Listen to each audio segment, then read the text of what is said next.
Alright, so welcome back, ladies and gentlemen. 2-4 here, ManaSurge 2, Spectral 4. We're now looking at a potential Wensushi appearance up against Viverea from Spectral. Of course, it is Unistar's effort that brought the team to 3 victory, and Viverea just assisted the captain in chopping off the head of Beyond. So, that could have come out a little bit better. I did try and think of my wit there, but it just failed. Anyway, so now we have Wensushi up against Viverea. Who do you think will have the better advantage going to this match? Do note, Viverea has to play Warlock, but what kind of lock? I don't know. So let's see. We are seeing Sushi's Rogue. Wow, heavy attack right off the bat, bringing out his biggest gun at the moment.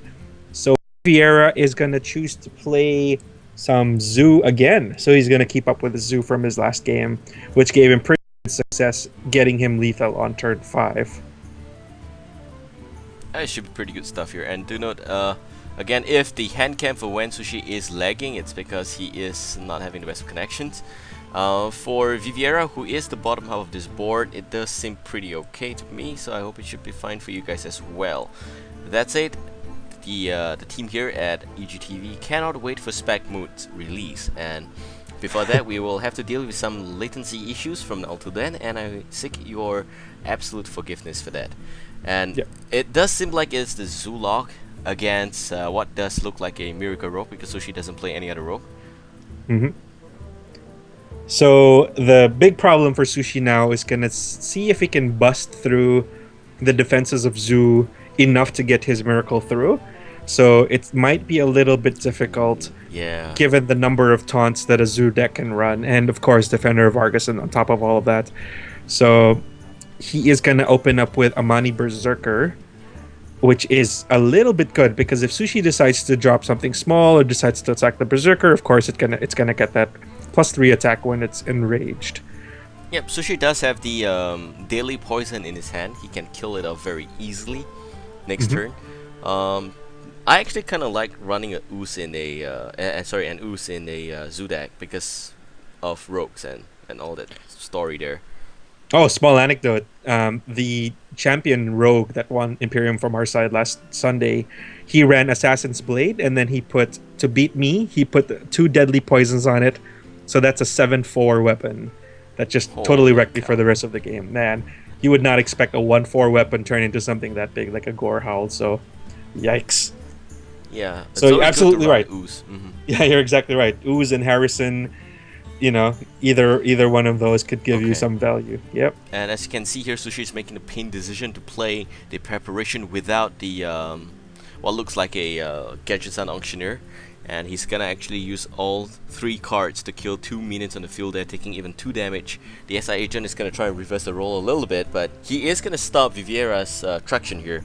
Flim Im is going to come out here for Viverea, and he's also going to play Young Princess plus Argent Squire, as well as throwing away his own Dark Iron Dwarf and so firing the 3/3 there. Cannot say I really agree with that choice. But he could have played it a little slightly more conservatively by just putting down maybe the Priest. No, I think it's actually pretty good that he wants to play that, because he knows that the rogue needs to be stopped early, and the 3 cards in the hand of Wensushi does not look like it's crazy. And who the hell runs Big Game Hunter in the Miracle Rogue deck? This may not be the same Miracle Rogue deck that we saw back in EHL. It could be a slightly slower one. It could not a slightly slower one. It could be a tempo deck. They're pretty popular, and they can beat Hunters pretty well because of all of the removal with SI 7 agent, backstabs, all of that. So, he's gonna sap the 3/2. Oh, but okay, if he does that, he's gonna lose 1 card. It could effectively, throw away the taunt potential. But yep, he is just gonna go ahead and do it. So sap, of course, to bring it back and do another potential 3 damage to Viverea for putting it down again. Exactly. Is Viverea gonna play the Flame Imp again? That's the question here. And I do believe the Dark Iron Dwarf is gonna buff up the Argent Squire, and that's gonna kill off the SI agent. So the traction sum was still in favor here for Wensushi. He does top deck something here, and it's kind of lagging. Does he have any Eviscerates in his hand?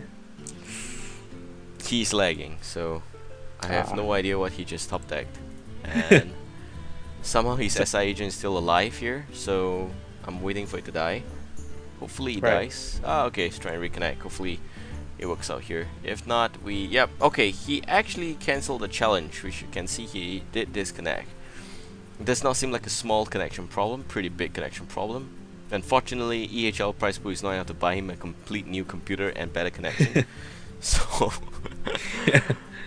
oh well. We'll just wait for him to come back here. I'm pretty sure he will be able to connect, no problems whatsoever. That So he does have SI Agent, Big Game Hunter, and Edwin Van Cleave. So it still is a bit of a miracle tuned deck. He's just trying to be prepared for something in case Viverea had changed into something like a Giants deck, like a handlock. So, but I did remember, I do remember Sushi saying that the Miracle Rogue is not the most staple deck in the meta because it doesn't matter what your opponent play, you just need to focus on your plays, and that's it. There is no real counter to anything. It's more of trying to make the right plays and waiting for the draws, and with that you should be fine. So my teammates call Miracle Rogue Hearthstone Solitaire because you don't care what's happening on the board. All that's important is you build your combo and you just go for the big Edwin or or Leroy finish. Yeah.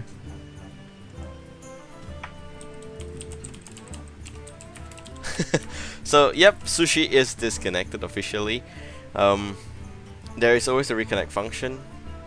It should be back.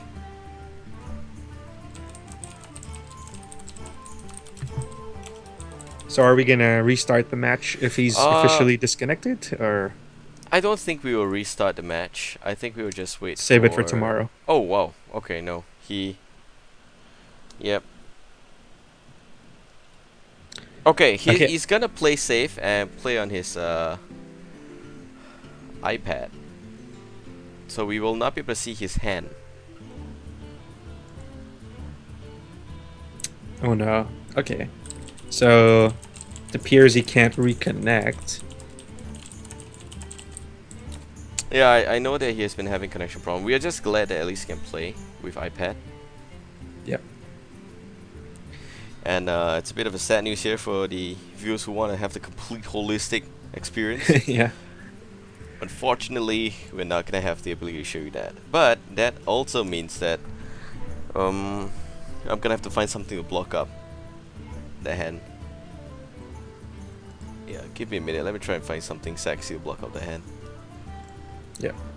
So we do apologize for the viewers. This format is a little. No, like I said, it's okay as long as there is no spectator, but there's nothing I can goddamn do. Yeah, we're doing our best with what we have. Well, we'll just wait for that to happen, and it should still be okay. I'll just put some bacon in the box here. Excellent choice. Excellent. I agree with indeed. that. Yeah. I agree with that completely. Alright, so just to make sure, it's gonna be a remake, but of course Viverea will have a slight advantage if the same connection problem happen again. Viverea will win one game. That's the standard disconnection rule that we have here. In case you're wondering why it's a black box there for Wensushi, it's because he's gonna play on iPad and we will not be able to capture the hand cam.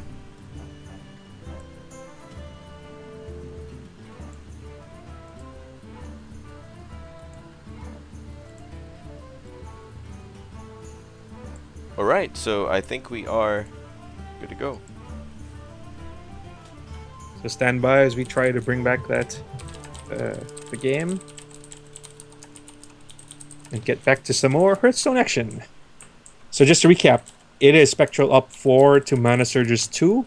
We are playing Viverea's, who was playing Zoo for the past 2 games against Wensushi, of course the EHL champion himself, who is going strong on Rogue and hopefully go strong on his next reconnect, so we can get the games underway. Yeah, I'm actually gonna be very lazy, and I will just put up a black white sheet there, and I will also say that Babael is too sexy for hand cam. Just kidding. No hand cam. Playing on iPad. Do you think that's a very legit? I think that's kind of legit. Does it sound legit to you? Well, we just want to get the games going, so if this is the only way we can do it.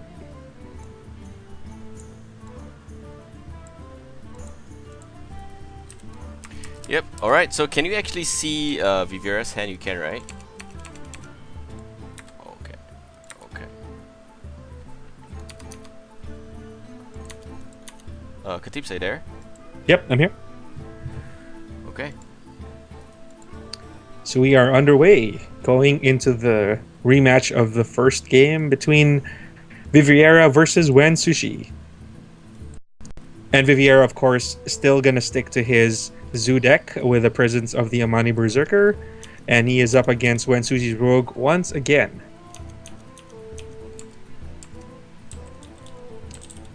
And Viverea opening up with the Flame Imp, very strong, of course, for the Zoo opener. 3/2 for 1 health, for 1 cost is quite effective. And Wensushi, of course, decides to use one of his backstabs. Very, very, very strong play. Very strong response against the Flame Imp. So, since it does take 3 damage away from the Warlock. So Viverea chooses to play Amani Berserker next. And unfortunately, we can't see Wensushi's hand. He goes Which is fine. for his... He does a very sexy looking 5-side cutback there. And I'm not so sure if he's gonna have lethal, but we can now very much focus on Viverea's play here. Of course, this new remake game, it does not have the best of hand. Yep.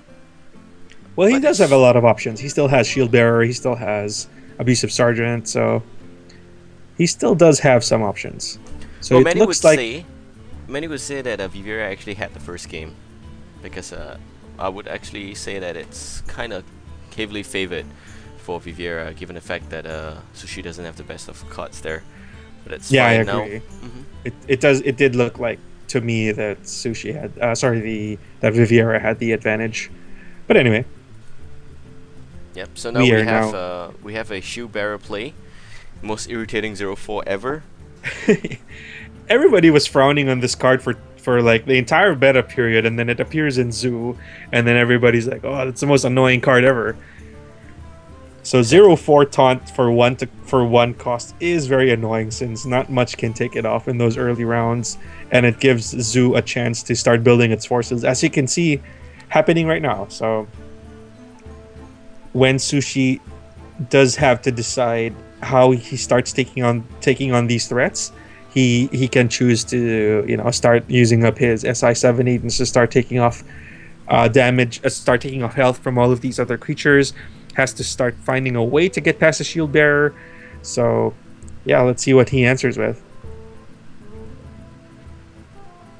Pretty sure he has got some good answers in his hand there. Just that for the Zoo deck, normally when you reach this kind of situation, it feels like a little bit of a overcommitment to me. I don't like that. See daily poison, and next thing you know, yes, the Shield Bearer is gonna take some damage, but it's not gonna die. But we can tell a Blade Flurry, yeah, it's gonna clear the board. And if Sushi is taking so long to make that kind of decision, you can only tell that he's got other options in his hand, and you don't want to mess it. You really don't want to mess with that. Yeah. So yeah, again, so we can't really say much for the side of Sushi since we can't see his hand. So we'll see. We're just gonna assume that there's still, as we know from Miracle Rogue, the whole point of Miracle Rogue is to set up your big Miracle combo, which is a Leroy finisher or an Edwin Van Cleef finisher. So the rest of the deck is basically to keep the control on your side, making sure there are no defenses to slow you down.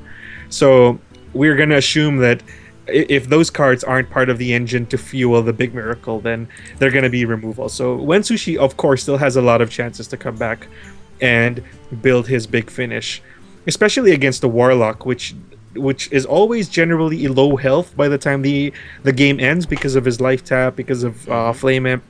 So Miracle is actually a good chance, assuming that Viverea is not able to pull up any defense. Yep, okay, Earthen Ring Faster is going to heal up the Rook a little bit. Second Loot Hoarder comes out. Viverea could have silenced the Loot Hoarder and then do the little bit of the Mortal Coil to prevent a card draw, but I believe that he doesn't want to do that, and I'm not worried about it. So now he could You can play Defender Argus, but that's not going to deal 3 damage because it's going to snack up the price position between the Dire Doggy as well as the Argent Squire. It's going to now silence the 2-1. Oh, not. Thought about it. Yep. He should have done that the previous turn, but now I guess it's fine. Yep. And so that is the option, of course, just to stop Sushi from getting many more card draw. And to stop the engine. Yeah.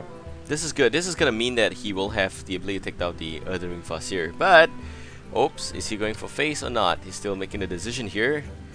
I would actually say that playing a Zoo deck, you generally want to go for face as much as possible, but you need to establish good control, and he's just going to do that. Yeah. Note so that one Blade Fury is used up already, right? Yeah. That's right. And rogues usually don't run more than one, so that might become crucial towards the mid game. Of course, here's the first part of the engine, Gadget Sand Auctioneer, which turns all of the rogue spells basically into a card draw. So with all of their nice removals, like a 0-cost backstab as you see on screen right now, it's gonna allow him to keep drawing his cards to start building up his engine, and to start building up the components of his miracle, which is gonna be a big finish in the form of Leroy with Cold Bloods and stuff like or just shooting him back into his hand with a Shadow Step. Yeah. Okay, he's gonna eviscerate, dealing 5 damage to the Warlock, and still drawing cards, so it does look like it is the same old Miracle Rogue. And yep, he's gonna sacrifice the Loot Hoarder a little bit. Gets another Defender Argus here. Viverea, what are you gonna do here? He's gonna play the Young Priestess. Yep. I believe. I think I would play this as play the Young Priestess, play Defender of Argus between the dog and the Argus, just to protect the priest for a little bit longer, but instead he wants to protect his doggy, clearing out Auctioneer. Okay, so this is not bad. So this is still gonna let him protect his minions and have Priestess probably buff up the dog up to 2/2 again. I hope he buffs up the other one, the Defender Argus. Defender. If he has in the same combo, which is the Daily Poison, Blade Flurry again, it's gonna kill everything. Yep. I'm not so sure if the Zoo can take it one more time. Yeah. Viverea, of course, down to just Leroy, and he's gonna be forced to tap at 14 health, which is a little bit dangerous. Generally, when you're in the 12 health region, you're just gonna you want to stop tapping because you're just putting yourself in a big dangerous situation. So let's see. To tap or not to tap? That's the question here. If he taps here, one stab, Leroy, Shadow Step, Leroy, which is 6 damage and 1 preparation there to just make the transition very smooth without any mana cost for the spells. Yep. And he's dead. He should probably have tapped earlier if he was going to tap anyway. Generally, as a Warlock, you want to tap first and see all of your options before you commit to a play. So, but of course, it's easy to get excited if you have something like Defender of Argus that can easily shift the tempo, put up some walls. And yeah, so now he has to decide whether or not to use up his tap for this turn and drop himself down to 12 health. If none of his minions die, if none of his minions die, he can deal effectively 14 damage next turn or more. 15 damage next turn. So I guess he just needs to have the Doom Guards starting to come in here. Yeah. That's going to be unfortunate if he gets a Doom Guard and going to be forced to discard Leroy. Yeah, he still has to do it anyway. Yeah. I'm pretty sure he won't live till turn 9. I'm sorry. I know I was about to say that discarding isn't an effect yet for Hearthstone. It's a big part of Magic the Gathering. So that's one mechanic that we haven't explored yet for Hearthstone. It's making players discard, which is probably a very unfun thing to do. But anyway, back to the actual game. Wensushi just plays Fan of Knives. Uh-oh. Uh-oh. Oh no. Does this mean it's a default win here again for Viverea? Because this is the second DC. It's gonna be very, very sad news here for I think his area is just getting hammered by thunderstorms right now, or maybe rats biting away at the internet connection below the flat, gnawing away. But okay, he's back online. He's gonna reconnect. Okay, right. Yeah. So is Sushi in a part of town that has bad internet, or is it just his connection in He's particular? just having bad internet himself. Ah, He didn't pay for good internet. That's the problem. that's unfortunate. Yeah. There is no bad internet in SG. It's just whether you want to pay for that or not. Which is just okay. It's pretty affordable. It's about 20 SGD for. Let me think. 20 SGD would give you approximately 100 megabyte per second up. I hate all of you pretty much. We are Yeah. paying. I am paying 56 Singapore for 3 down, 1 up. You guys think about that. Just think about how lucky you are. Yep. So we are just waiting for Sushi to come back. I think it's getting late. So after this game, we're gonna call it a night, and we'll be back in tomorrow. But this game is still counted. We need to be accountable to the Spectral, and yeah, okay, he's back. So he's gonna shift the Young Priestess. Oh, thank God for reconnection, man. Blizzard at least getting that part right. Now give us spectator mode. Oh my gosh. Oh, but the Void Walker. Wow. Ooh, crucial. Okay. Crucial moment here to decide. Let's see, Leroy. Does he tap? He's gonna tap. Gets a Shadow Sun Cleric. Oh, okay. If he wants to tap, he should have tapped the last turn. Would have gotten an extra card. So he can maybe put down. He's gonna give it to. Okay, so he really wants that auctioneer out of the picture, and he's gonna put down Void Walker beside the doggy. I think he's dead. Pretty sure that there's a Shadow Step combo behind. But I think Sushi used both preparation. Now he's gonna shift for 1 extra card, and effectively removing 2 damage here from Viverea's deck. He's also gonna SI Agent, the 3/2, and he's just on a roll already.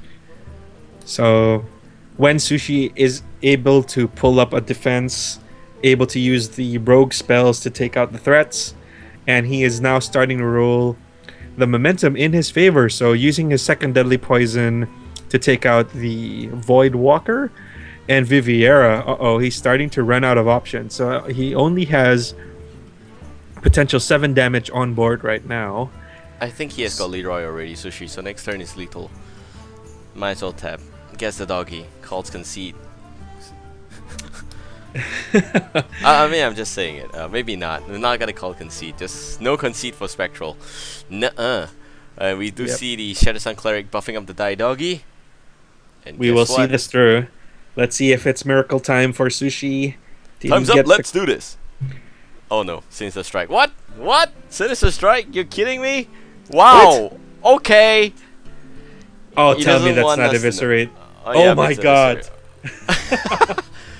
Thumbs up, let's do this. And it seems like it is going to be a pretty simple victory here for Wensushi, and we're now looking at 3-4 position. But other than that, I do believe we're going to call it a night here, seeing that Sushi's having a very bad connection, and we should kind of take a break. Genuine break, and be back in tomorrow. That's it. Before we tidy up the stuff here, Katips, do you have anything to say about today's games and stuff like that? Yep, I just wanted to thank you again for having me. Hope you guys enjoyed the cast. Sorry about the technical difficulties. Until Blizzard gives us proper spectator mode, we try to do the best that we can. Hope you enjoyed yourself anyway, despite our delays and despite the technical difficulty. So, and thank you again for having me. I'd just like to give a shout out to my team, Third World Gaming. Check us out on Facebook for our tournament this Saturday. And yeah, thanks, Babael, for having me again to cast Hearthstone action for Epic Gaming Television. Yep. So we will start again tomorrow, and we are kind of done today. So it's been 7 games. 8 of 7 games is somewhat still okay, and ManaSurge unfortunately is down today. They are now at a 3-4. It's still pretty much okay position to be in, but it does seem like that Spectral can win this. All they need to do is just make sure Viverea doesn't lose to Wensushi the next game, and they will still be in a very commanding lead moving forward. That's it. Tomorrow's game, ManaSurge is gonna have to play the rogue, and it's gonna be Wensushi's Miracle Rogue. It could be another rogue because side decking is allowed, sideboarding is allowed, and Spectral will have the option to reveal the deck tomorrow. It will unfortunately not be a Zoo deck.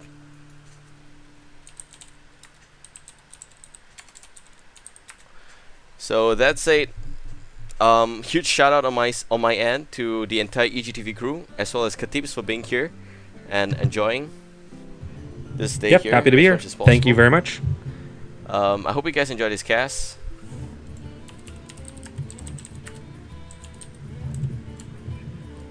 And I'm actually getting a lot of I don't know. I'm getting Unistar saying that he doesn't want to wait till tomorrow, which is okay because he doesn't want to occupy Viverea and Sushi's time.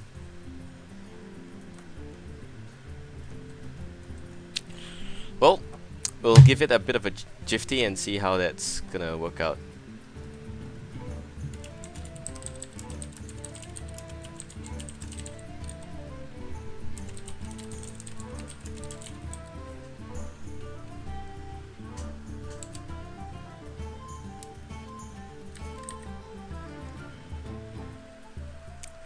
And meanwhile, awkward silences all over